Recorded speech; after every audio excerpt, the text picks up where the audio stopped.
Welcome to our third workshop, Designing Reliable AI Support Workflows. I'm Maya, founding engineer at 14 AI. Hi, I'm Marie, co-founder and CEO at 14 AI. Welcome. And today we are going to get practical about how different types of workflows, deterministic, non-agentic, and agentic, show up in support and how to make them more reliable. So before we get started, share in the chat where you're calling from, and if AI could automate one part of your day, what would it be?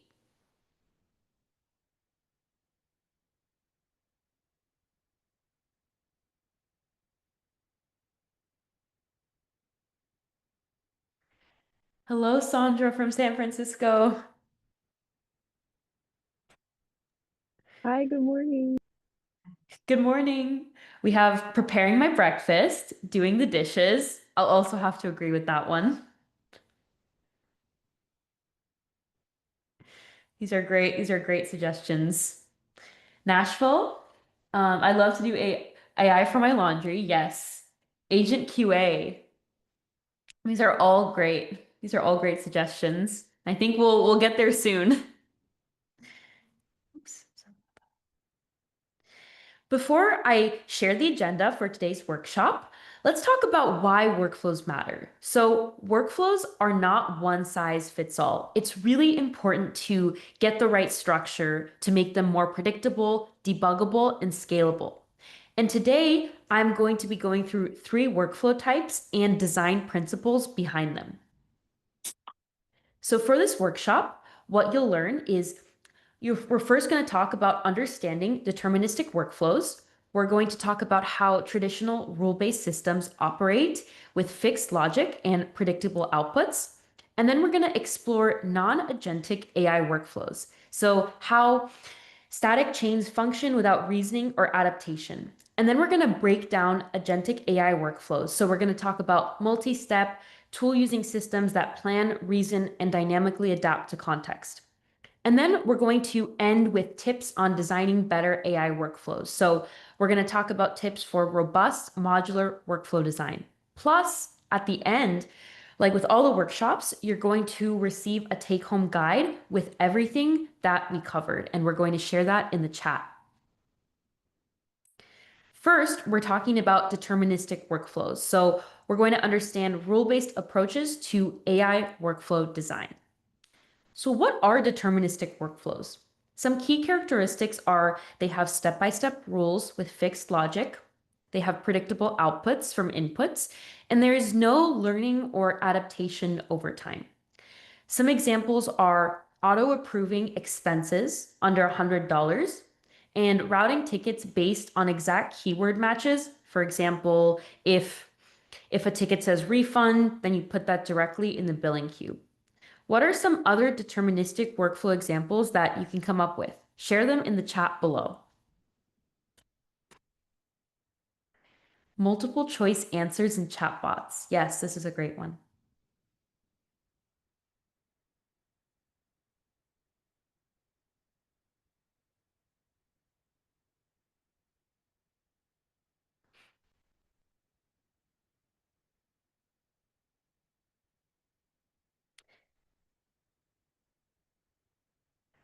Zapier if this then that apps. Sending a calendar for meeting keyword. Great. These are great. Sending auto replies for retention.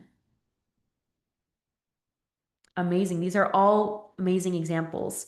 We have here, we have real world examples. So we have ticket routing. So auto routing based on exact keywords, as Anna mentioned. We have support priority. So assigning priority from form fields directly. And then response templates. So pre-filling from drop-down choices. What are some strengths and weaknesses of deterministic workflows when you're actually using them in practice? So some strengths are that they're easy to debug and they are fast and predictable. Some weaknesses are that they do not generalize and they are rigid and can be brittle with edge cases. Now we're going to do an exercise called Identify the Workflow Type. So which of these are deterministic workflows? One, a script that automatically refunds orders under $50. Two, a model that generates email summaries. And three, a system deciding between reschedule and cancel. Share your answers in the chat below and we will discuss.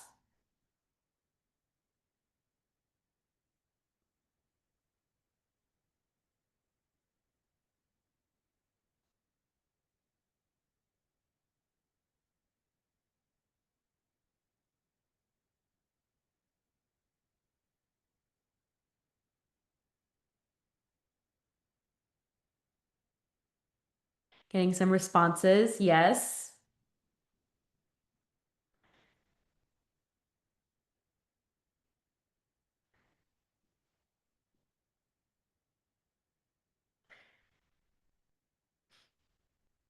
Great. We can discuss the answers. So one, yes, yes, we got it right. One is deterministic because it's automatically we have this condition, orders under 50 are going to be automatically refunded. Number two is non-deterministic because email summaries we could get a bunch of different inputs and that can result in a lot of different outputs. So different types of email summaries. We don't have a clear output for this. And then for the system deciding between reschedule or cancel, that is also non-deterministic because we might be pulling in different contexts to decide to actually make this decision about rescheduling or cancel. And the outputs are different on a case by case basis. Now we're going to talk about non-agentic AI workflows. So understanding simple AI processing. Before we talk about non-agentic AI workflows, it's good to understand what makes a workflow agentic. So non-agentic versus agentic. So for non-agentic, there's steps with no reasoning. For agentic workflows, they're multi-step with branching logic and reasoning. For decision making, for non-agentic, it's no internal decision making. And for agentic decision making, the agents can decide what to do next based on goals or feedback. In terms of memory, for non-agentic, there's no memory of prior steps, starts fresh every time. For agentic, it keeps track of ongoing states or tasks. And here are some examples of non-agentic workflows. So for example, an AI that summarizes a message, and then for agentic, it's an agent that handles a ticket from intake to resolution. So what we really need to remember here is the complexity of the task. So for non-agentic tasks, the tasks that it's good for are tasks that aren't that complex, but as you can see, for the agentic task, handling a ticket from intake to resolution, that could be a very complex task that involves a lot of different context, information, and importance. It's important to keep track of the ongoing state or task. What are non-agentic AI workflows? So some key characteristics are, as I mentioned, simpler use cases, no reasoning or planning, no chaining steps, and some examples are a basic conversational chatbot, summarizing a ticket, or classifying a category. Now it's my turn to ask you, what are some other simpler use cases for non-agentic AI workflow examples that you can come up with? Share in the chat below. We have interacting with a chatbot on a documentation page. Yes, this is definitely a pretty common use case.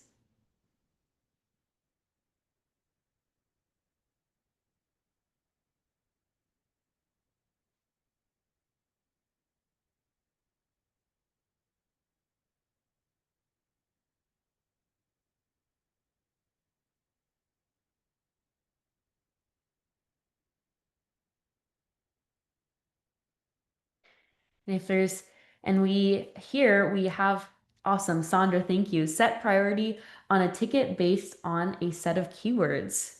Effort score of a closed ticket. These are all great examples. So here are some other examples, some real world examples of non-agentic AI workflows. So classification, as we discussed, categorizing content into predefined groups, structured text generation, the output format is constrained here, and summarization, retrieving and condensing content. What are some pitfalls of non-agentic AI workflows? So they can be fragile without fallback logic. So misleading outputs due to unexpected inputs. And they also have limited context awareness. So they can't carry state or reference prior actions. So when we're wanting to do something more complex, they break down in these situations. And now we are going to discuss agentic workflows. So understanding multi-step reasoning systems. What are agentic workflows? Key characteristics are they have multi-step reasoning, they have planning capabilities, they can use tools, and they can dynamically adapt to the situation at hand. And here are some examples. So if you're reviewing a message, then it decides the escalation, and based on that, it can trigger a tool. We can also use them for analyzing ticket sentiment, and then from this, it can draft a personalized response and then decide whether to send or hand off for further investigation. Also, it can be used to gather past tickets for the same user, summarize that history, and then recommend a next action. Now it's your turn. What are some other agentic workflow examples that you can come up with? Share in the chat and we'll discuss the responses.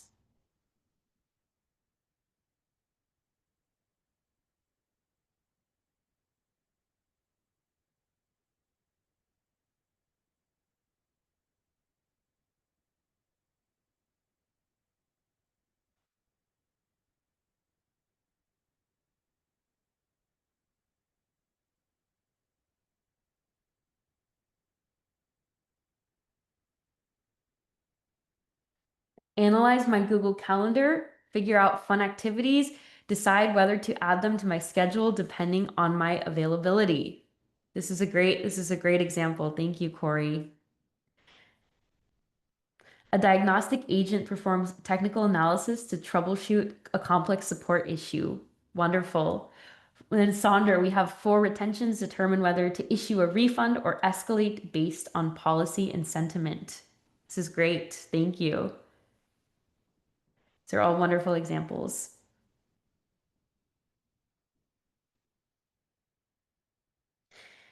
And we have deep research analysis of hundreds of tickets. Yes, this is another very good example, especially in support. So now that we've discussed a little bit about agentic workflows, how do they actually work and what's the anatomy behind it? So first, you want to interpret the input. So it understands the user request. Then the agent can choose an appropriate tool or step. So now it selects an appropriate action based on this input. Then it executes. It performs the selected action. And then it decides what's next. So it determines a follow-up step. And it either repeats the workflow or exits the workflow. What are some benefits and risks of agentic AI workflows? So some benefits are that it's flexibility. It can handle much more complex tasks and it's dynamic adaptations. But they also do come with some risks when you are increasing the complexity, of what it can do. So they can be harder to debug, they need strict boundaries, and they also can sometimes take wrong actions. Now it's time for another exercise. So this one is spot the missing step. So the context is that you are debugging an agentic support workflow. Right now, the agent is classifying the customer's intent and it's immediately generating a response. But the responses are often incorrect, irrelevant, or they are too generic. So the question is, what critical step is missing that would make the workflow more accurate and reliable? Share your responses below in the chat and we will discuss.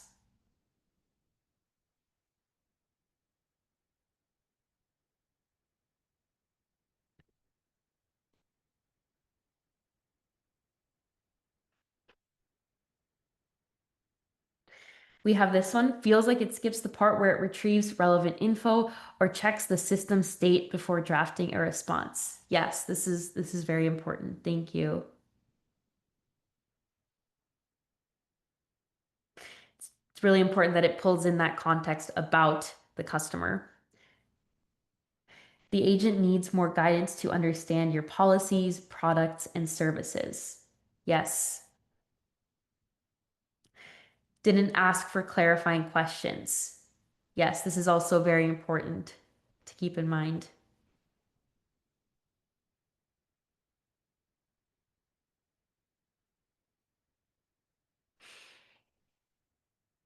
Thank you. These are all wonderful responses. And if you have, as always, if you have any other questions or ideas, feel free to share them throughout the workshop in the chat as well. Now we're moving on to our last section where we share workflow design tips for all the different types of workflows that we have discussed earlier in the workshop. So here are some design tips for deterministic workflows. It's really important to keep logic simple and linear, use hard-coded rules or templates, and prioritize fast execution and reliability. For non-agentic AI workflows, it's really important to avoid complex chaining unless strictly necessary, tuning your prompts for precision, and making sure to have fallback responses. And then some design tips for agentic workflows. Log every step that the agent takes, design clear decision points, and you can also use modular tools that can be easily swapped or improved, and monitoring for runaway loops or tool misuse. Let's also, as a recap, compare how can steps be logged. This is a great question, Sandra. So basically, when we're building our agents, we can ensure that, after every step, we see what's happening, and you can basically you can build this into your systems. So this is very important when we want to see exactly what's happening. So for example, when we're planning, we can also, when it's in the planning step, we can log when, it's taking different steps. So for example, when we're in a loop, we can see every step that it takes. And this is really important for debugging as well. And happy to answer any more questions about this as well. So yeah, great questions. Definitely keep them coming. So now we have, comparing our workflow types. So for deterministic workflows, can they plan? No. They don't use tools, and they're good for repetitive logic. And some risks are of using these that they're rigid, they're brittle to edge cases. And for non-agentic AI workflows, they don't have planning steps, optional tool use, and they're good for simple conversations and summarizations. And some risks are that they break down with complex tasks.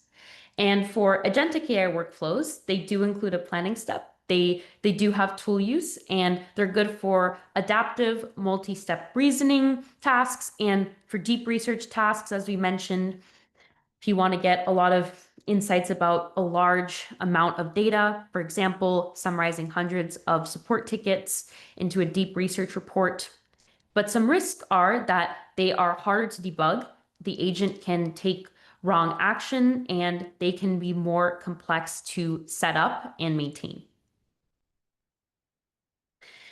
Some key takeaways from the workshop are that it's really important to know the strengths and risks of each workflow type. It's definitely not one size fits all. It's really important to be deciding which type of workflow is appropriate for your specific task at hand. And clear prompts and fallback logic can reduce brittleness. And then for agentic workflows, they're very powerful, but they need strong design and guardrails. So looking ahead, in today's workshop, you learned how to identify different workflow types and where AI fits in. And now it's time for you to practice. So something that you can do is try spotting workflows in your own org. So identify what's rule-based, what's model-powered, and what could become agentic, potentially. And next Wednesday at 9 a.m., we have an MCP workshop. So we'll show you how Model Context Protocol helps give capabilities to your workflows and help you learn how this can unlock smarter agent behavior. And if you found today helpful, you will definitely want to join us next week. We have the sign up link in the chat right now. So now it's time for some Q&A, and of course, thank you. Thank you for attending. So we can answer your specific workflow related questions, and we also have a recap guide. So we'll send you a link to the full blog post with key takeaways and design tips and everything that we discussed during this workshop. And of course, as always, we'd love to hear your feedback or questions about designing AI workflows. Make sure to email team@14AI and we will get back to you.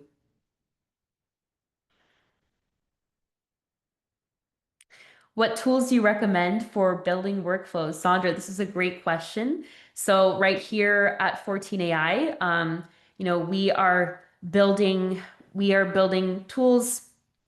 We are building a system where you can create workflows for your customer support as very easily. And we are, we're still in the works, but that's going to be out very soon. So make sure to stay tuned for that. And, we will send you the information for that.